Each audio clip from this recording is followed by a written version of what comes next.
नमस्कार। आकाशवाणी देहरादून से प्रस्तुत हैं प्रादेशिक समाचार। पहले मुख्य समाचार। प्रधानमंत्री नरेंद्र मोदी ने एससीओ शिखर सम्मेलन में कहा, आतंकवाद पर दोहरे मापदंड अस्वीकार्य हैं।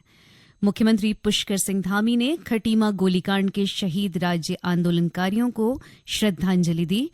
प्रदेश में बारिश का दौर जारी। सरकार ने मौसम विभाग की चेतावनी को देखते हुए सभी जिलों के अधिकारियों को 24 घंटे सतर्क रहने के निर्देश दिए।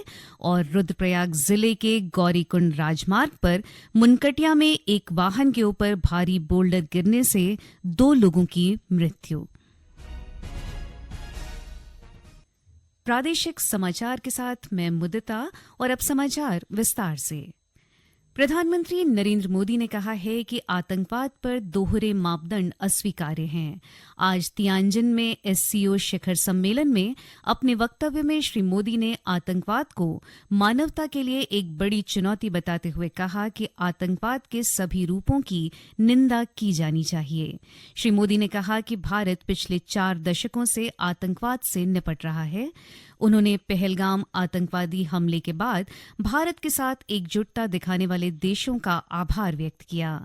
प्रधानमंत्री ने इस बात पर प्रकाश डाला कि एससीओ के सदस्य के रूप में भारत ने बहुत सकारात्मक भूमिका निभाई है। उन्होंने कहा कि एससीओ के लिए भारत का दृष्टिकोण और नीति 3 महत्वपूर्ण स्तंभों सुरक्षा, संपर्क और अवसर पर आधारित है। प्रधानमंत्री मोदी ने एससीओ शिखर सम्मेलन के दौरान रूसी राष्ट्रपति व्लादिमीर पुतिन और चीनी राष्ट्रपति शी जिनपिंग के साथ विचारों का आदान प्रदान भी किया। प्रधानमंत्री मोदी और चीनी राष्ट्रपति शी जिनपिंग ने कल भारत और चीन के बीच द्विपक्षीय संबंधों के पुनर्निर्माण पर ध्यान केंद्रित करते हुए व्यापक वार्ता की।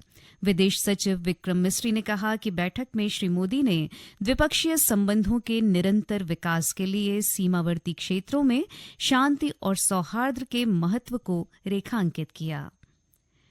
मुख्यमंत्री पुष्कर सिंह धामी ने खटीमा गोलीकांड में पृथक उत्तराखंड राज्य की संकल्प पूर्ति के लिए प्राणों की आहुति देने वाले राज्य आंदोलनकारियों को श्रद्धांजलि दी। श्री धामी ने कहा कि वीर राज्य आंदोलनकारियों का बलिदान केवल इतिहास का हिस्सा नहीं, बल्कि उत्तराखंड की आत्मा में अंकित वह शौर्य गाथा है जिसने पर्वतीय अस्मिता और अस्तित्व को नई संजीवनी प्रदान की है। उन्होंने कहा कि राज्य निर्माण की महान यात्रा में उनका त्याग और अदम्य साहस सदैव अविस्मरणीय रहेगा। मुख्यमंत्री ने कहा कि राज्य सरकार शहीदों के सपनों के अनुरूप उत्तराखंड के समग्र विकास के लिए संकल्पबद्ध है। उन्होंने रोजगार, शिक्षा, स्वास्थ्य सुविधाओं और अन्य क्षेत्रों में प्राथमिकता से कार्य करने की बात कही।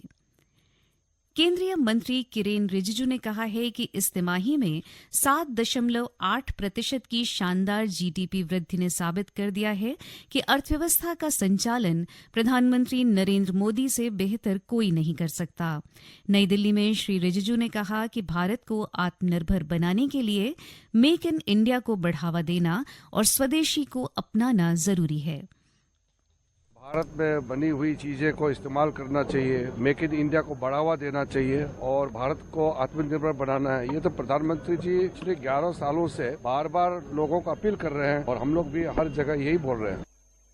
गृह मंत्रालय ने उत्तराखंड, हिमाचल प्रदेश, पंजाब और जम्मू कश्मीर में तेज वर्षा, बाढ़, बादल फटने, भूस्खलन और आकस्मिक बाढ़ से हुए नुकसान का जायजा लेने के लिए अंतर मंत्रालय केंद्रीय दलों का गठन किया है। एक रिपोर्ट। गृह मंत्रालय ने हिमाचल प्रदेश, उत्तराखंड, पंजाब और जम्मू कश्मीर में तेज वर्षा, बाढ़, बादल फटने, भूस्खलन और आकस्मिक बाढ़ से हुए नुकसान का जायजा लेने के लिए अंतर मंत्रालय केंद्रीय दलों का गठन किया है। गृह मंत्री अमित शाह के निर्देश पर ये दल मौके पर जाकर स्थिति का आकलन करेंगे और राज्य सरकारों के राहत कार्यों की समीक्षा करेंगे। वित्तीय वर्ष 2025-26 में केंद्र सरकार ने 24 राज्यों को तत्काल राहत उपलब्ध कराने में सक्षम बनाने के लिए राज्य आपदा प्रबंधन कोष में 10,000 करोड़ रुपए से अधिक की राशि जारी की है। राष्ट्रीय आपदा प्रबंधन कोष से 12 राज्यों को करीब 2,000 करोड़ रुपए जारी कर दिए गए हैं। प्रदेश में बारिश का दौर जारी है। मूसलाधार बारिश से पर्वतीय अंचल में जनजीवन बुरी तरह से प्रभावित हुआ है। राज्य में कई मुख्य और संपर्क मार्ग अवरुद्ध हैं, जिन्हें खोलने के प्रयास जारी हैं। इस बीच मौसम विज्ञान केंद्र देहरादून ने आज देहरादून, टिहरी, पौड़ी, बागेश्वर और हरिद्वार जिले में तेज बारिश की चेतावनी जारी की है। मुख्यमंत्री पुष्कर सिंह धामी ने मौसम विभाग की चेतावनी को देखते हुए सभी जिलों के अधिकारियों को 24 घंटे सतर्क रहने के निर्देश दिए हैं। उन्होंने कहा कि भारी बारिश के कारण राज्य लगातार चुनौतियों का सामना कर रहा है, इसलिए भूस्खलन और जलभराव की आशंका को ध्यान में रखते हुए पूरी सतर्कता बरती जाए। ये समाचार आकाशवाणी के देहरादून केंद्र से प्रसारित किए जा रहे हैं। ताजा समाचार के लिए आप हमारे सोशल मीडिया एक्स व Facebook page Akashvani news Uttarakhand को फॉलो कर सकते हैं। साथ ही ये समाचार हमारे YouTube channel Akashvani news Uttarakhand पर भी उपलब्ध हैं। प्रदेश में हो रही भारी बारिश के चलते प्रदेश के कई मार्ग अवरुद्ध हो गए हैं, जिन्हें संबंधित विभाग तेजी से खोलने में जुटे हुए हैं। वहीं मुख्यमंत्री पुष्कर सिंह धामी लगातार आपदा प्रभावित क्षेत्रों में बचाव कार्यों की समीक्षा कर रहे हैं और सभी विभाग समन्वय बनाकर राहत कार्यों में जुटे हैं। चंपावत जिले में लगातार हो रही बारिश से आम जनजीवन प्रभावित हो गया है। जिले की लाइफलाइन ऑल वेदर सड़क आज चौथे दिन भी यातायात के लिए बंद रही। देर रात से तेज हवाओं के साथ मूसलाधार बारिश होने से जिले में दर्जनों सड़कें अवरुद्ध होने के साथ ही मैदानी क्षेत्रों में जलभराव की स्थिति पैदा हो गई है। जिलाधिकारी के आदेश के बाद स्कूलों और आंगनबाड़ी केंद्रों में 1 दिवसीय अवकाश घोषित किया गया है। साथ ही संबंधित अधिकारियों को अलर्ट मोड में रहने के निर्देश जारी किए गए हैं। जिला प्रशासन की ओर से जिले के नागरिकों से घरों में सुरक्षित रहने की अपील की गई है। रुद्रप्रयाग जिले के गौरीकुंड राजमार्ग पर मुनकटिया में एक वाहन के ऊपर भारी बोल्डर गिरने से 2 लोगों की मृत्यु हो गई, जबकि 4 अन्य लोग गंभीर रूप से घायल हो गए हैं। दुर्घटना में गंभीर रूप से घायलों को हायर सेंटर रेफर किया गया है। प्राप्त जानकारी के अनुसार वाहन सोनप्रयाग से गौरीकुंड की ओर जा रहा था। वाहन में कुल 8 यात्री थे। नैनीताल पुलिस ने साइबर अपराध के साथ ही नशे के प्रति लोगों को जागरूक किया। साथ ही वरिष्ठ नागरिकों से मुलाकात कर कुशलक्षेम जानी और उन्हें उनकी सुरक्षा के प्रति आश्वस्त किया। इस दौरान पुलिस अधिकारियों ने वरिष्ठ नागरिकों को अपने व्यक्तिगत मोबाइल नंबर उपलब्ध कराकर कोई भी समस्या होने पर तुरंत संपर्क करने को कहा। पुलिस अधिकारियों ने बताया कि इन अभियानों का उद्देश्य बच्चों, युवाओं और वरिष्ठ नागरिकों को नशे, साइबर अपराध और सड़क सुरक्षा के प्रति जागरूक कर समाज को सुरक्षित और जिम्मेदार बनाना है। शासन ने पौड़ी जिले के श्रीनगर विधानसभा क्षेत्र के अंतर्गत चकरगांव कल्याणखाल मोटर मार्ग के लिए 1 करोड़ 9 लाख से अधिक की प्रशासकीय और वित्तीय स्वीकृति प्रदान की है।